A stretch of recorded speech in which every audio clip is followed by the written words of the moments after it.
Hello साथियों, कैसे हैं आप सभी। मैं पवन दांगी आप सभी का स्वागत करता हूं और आशा करता हूं आप बहुत अच्छे होंगे। मेरे दोस्त, 15 मार्च को बिहार सिविल कोर्ट प्यून का जो एग्जाम हुआ था, सब बच्चे बहुत खुश थे कि ये एग्जाम फाइनली हो चुका है, इतने सालों से जो पेंडिंग था। मगर सरकार ने, आयोग ने बिन बताए इस एग्जाम को कैंसिल कर दिया है। और साथ ही साथ मैं आपको एक बात बता देना चाहूंगा कि इस एग्जाम को कैंसिल करने के कारण क्या रहे होंगे, मैं आपको आज इस इवेंट में बताने वाला हूं। क्योंकि मेरे भाई, आयोग ने तो केवल इतना सा नोटिस दे दिया कि इस एग्जाम को फाइनली कैंसिल किया जाता है। सर, इसके पीछे के क्या कारण रहे होंगे, मुझे 2-3 कारण बहुत सॉलिड नजर आए हैं, तो मैं आज आपसे वही कारण डिस्कस करने वाला हूं। तो सबसे पहले तो आप ये देख लो कि आपका जो एग्जाम था फाइनली, जो 15 तारीख को हुआ था, मेरे दोस्त, office attendant peon general orderly, इनका जो एग्जाम है वो कैंसिल कर दिया गया है। और ये 27 तारीख वाले नोटिस में साफ तौर पे बताया गया है।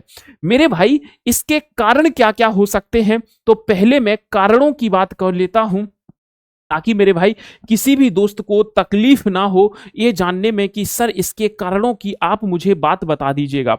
चलो जी, तो सबसे पहला इसका कारण ये रहा है, मेरी नजर में सबसे पहले इसका कारण एक ये रहा है कि देखो, बुरा लगेगा मगर सुन लेना।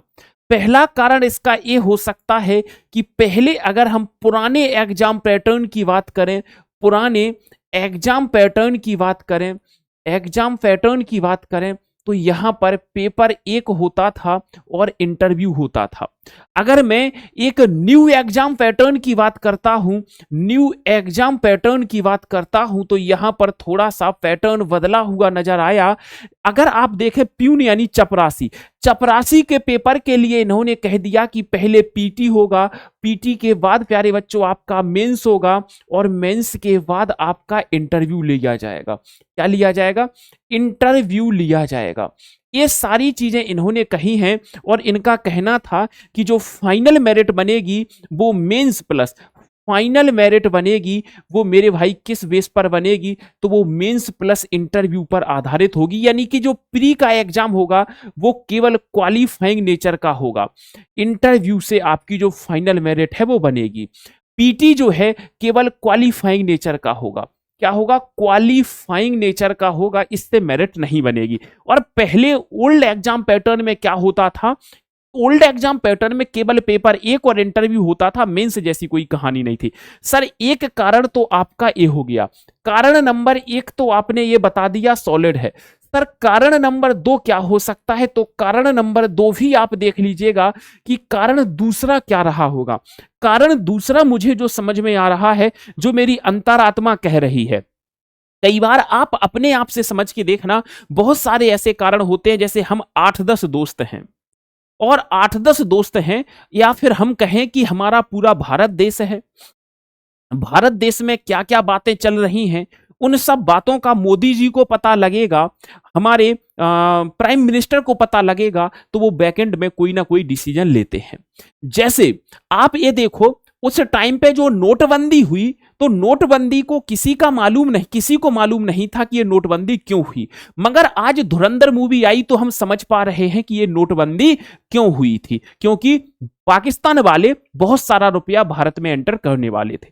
तो मुझे एक कारण समझ में ये आ रहा है कि इस एग्जाम में हो सकता है जो लोअर क्लास के अधिकारी होते हैं, lower class in the sense जो ऑफिस में काम करते हैं, निम्न स्तर पे, मतलब एक छोटे लेवल पे जो पदों में होते हैं, उन अधिकारियों ने, ये भी हो सकता है, थोड़ा सा पदों का हेरफेर किया हो, पैसों का हेरफेर किया हो, और मेरे भाई उनका ये भंडा फूट गया हो। मतलब जो हमारे छोटे अधिकारी होते हैं, जो छोटे पदों पर होते हैं, छोटे पदों वाले जो अधिकारी हैं, इन्होंने क्या किया होगा, अपने लेवल पे कुछ हेरा फेरी की होगी, अपने लेवल पे कुछ हेरा फेरी की होगी। और इस हेरा फेरी के बारे में किसको पता लग गया?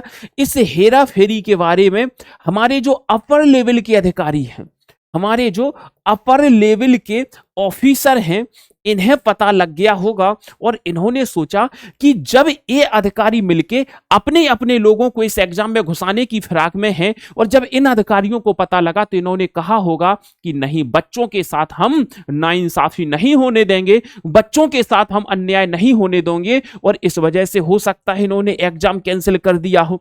मगर अब ये देखो, कई बार क्या होता है, अगर अपना भाई बिगड़ा है तो हम बाहर बाजार में जाकर ये नहीं कहते कि मेरा भाई बिगड़ा है, मेरा भाई बिगड़ा है, मेरा भाई बिगड़ा है। हम अपने भाई का थोड़ा सा मतलब कह देते चलो अब सुधर जाना। तो ये भी मेरे भाई पॉसिबल है कि क्या हुआ होगा कि इन अधिकारियों ने थोड़ा सा गड़बड़ करा होगा और इस गड़बड़ी का पता अपर लेवल के अधिकारियों को लग गया होगा और इस वजह से कि बच्चों के साथ नाइंसाफी ना हो और एग्जाम को कैंसिल कर दिया गया। और एक कारण यह है कि पुराने एग्जाम पैटर्न में कहा जा रहा था कि ये प्यून जैसा एग्जाम है, इसको तो तुमने यूपीएससी का एग्जाम बना दिया कि पहले प्री होगा, फिर मेंस होगा, फिर इंटरव्यू होगा। तो ओल्ड एग्जाम पैटर्न कहता था कि पहले पेपर होगा और पेपर के बाद सीधा इंटरव्यू होगा और इसी के बेस पे चयन हो जाएगा। तो ये दो कारण मुझे बहुत सॉलिड समझ में आ रहे हैं। मगर मैं आपसे कहता हूं कि इस वीडियो को इतना शेयर कर देना मेरे भाई, इतना शेयर कर देना कि गवर्नमेंट तक ये बात पहुंच सके और वो अपना ऑफिशियल रीजन दे सकें, ऑफिशियली जो है नोटिस दे सकें और बता सकें कि ये एग्जाम कैंसिल क्यों हुआ। मैं फिर कहता हूं, जहां तक मेरा दिल कह रहा है, इसमें डिपार्टमेंट में ही कोई कमी रही होगी, डिपार्टमेंट में कोई कमी रही होगी, जो मैं ये कमी आपको उजागर कर रहा हूं।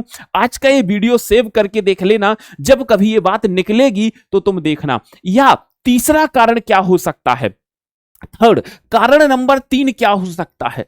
कारण नंबर 3 जो उजागर होने लायक कारण है, कारण 3 हो सकता है कि मेरे भाई हो सकता है जब एग्जाम कराया गया तो उस एग्जाम से रिलेटेड जो भी मटेरियल होता है, आपकी जो ओएमआर सीट होती है, हो सकता है वो अधिकारियों की लापरवाही की वजह से कि कहते नहीं है कि बारिश में भीग गई हो, कुछ ऐसा हो गया हो, वो वेस्ट हो गई हो, चूहे कतर गया हो। अब ये चीज उजागर करेंगे तो इससे गवर्नमेंट की छवि धूमिल होती है, आयोग की छवि भी धूमिल होती है। तो एक कारण ये भी हो सकता है कि हमारी जो एग्जाम मटेरियल है, जो एग्जाम से रिलेटेड सामग्री है, वो कुछ ना कुछ डैमेज हुई है, इस वजह से उन्हें पेपर को स्थगित करना पड़ा, रद्द करना पड़ा। इन कारणों में से देख लेना आप, कोई ना कोई कारण जरूर होगा। मैंने 3 कारण आपको बता दिए हैं, मगर मैं फिर कहूंगा एक बार सबको शेयर करके जरूर इन्फॉर्म कर देना। सो धन्यवाद, thank you so much, bye bye, take care, best of luck.